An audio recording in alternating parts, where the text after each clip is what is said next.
All right, let's bring in South Carolina Senator and 2024 presidential candidate Tim Scott. Senator, good to be with you. Let me get you to react, first of all, to the fact that President Biden will be the first American president since 9/11 to not visit either Ground Zero or Shanksville or the Pentagon to commemorate the day. Instead, he's going to be at Elmendorf Air Force Base in Alaska, which is a typical refueling stop for Air Force One on its way back from an Asia trip. He couldn't make it back from Hanoi in time. You okay with that? Should he have left earlier to be here? What do you think? Absolutely. Here's a day that we should remember as a day of American exceptionalism. 3,000 lives lost, but the most important and powerful image are the first responders running into danger, putting their lives at risk. American exceptionalism at its best. I would have wished the president would have been at the Pentagon talking to and celebrating people willing to lay their lives down for their country.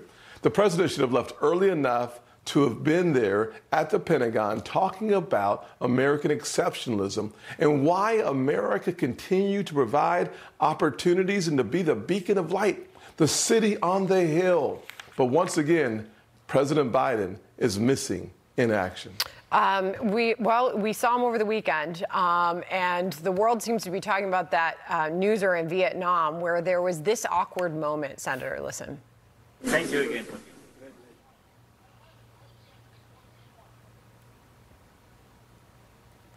Okay, so we'll try to tee that back up for you there. Speaking of awkward moments. Yeah, speaking of awkward moments, we just had one. Senator, all right, so it seems we've re-racked it. Let's try again. I see. I'm just following my orders here. I tell you what, I don't know about you, but I'm going to go to bed. The president took 5 questions from reporters. He concluded with that by telling everybody he was going to bed. That was one of just several moments that seemed to really stop folks and ask what exactly is going on here and who's telling him what to do. Senator, what did you think when you saw that? Well, TMI, too much information, number one. Number two, those synapses are not firing as quickly as we need them to be firing.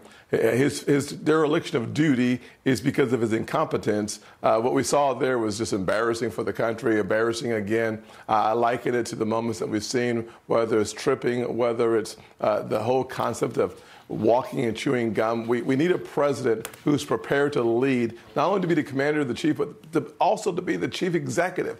You have to have the energy to do the job. And what we see on display time and time again is a president who seems to be fumbling the ball too close to the goal line. I will be the president that gets the job done. It's one of the reasons why I know America can do for anyone what she's done for me. But it is time for fresh, new, strong leadership. You know, I went on several Asia trips with former President Trump during his administration. And whether it was a Kim Jong-un summit in Singapore or whether it was a G20 summit or a NATO summit, he would take question after question after question. And sometimes he'd be up there for more than an hour answering questions. Never once did I hear him say, I don't know about you, but I'm going to bed. When the president is on the world stage like that, I mean, isn't it important for the president, who is the most powerful leader in the world, to project strength? Not, I need to have a cup of cocoa and climb between the sheets. Well, one of the things I've been saying throughout Iowa, New Hampshire, on the campaign trail, it's not the strength of China. It is actually the weakness of Biden. It's not the strength of President Xi. It's not the strength of President Putin. It's literally the weakness of President Biden that puts us in jeopardy. The challenges that we see today can be absolutely changed if we didn't have a president in retreat. The good news is new leadership can turn that around. America is not a nation in decline, but under President Biden, we can feel that he is retreating from his responsibilities, that we are retreating from our values. We need strong, powerful, decisive leadership. I look forward to being that leader. The California State Assembly, meanwhile, Senator Scott, I know you have strong feelings about this, has passed legislation now, it happened on Friday, that would require judges in child custody cases to consider whether a parent has affirmed a child's belief that they are indeed transgender. I know you're responding to this with one word, that this bill would punish parents Evil. in custody battles who don't affirm transgender kids. What is your thinking on this? Well, I said it earlier and I'll say it again. That is evil personified in the hands of those legislators that did something that we've never seen in American history, literally taking away kids from their parents because the state of California believes that if you don't affirm the gender decisions of your child, it's abuse.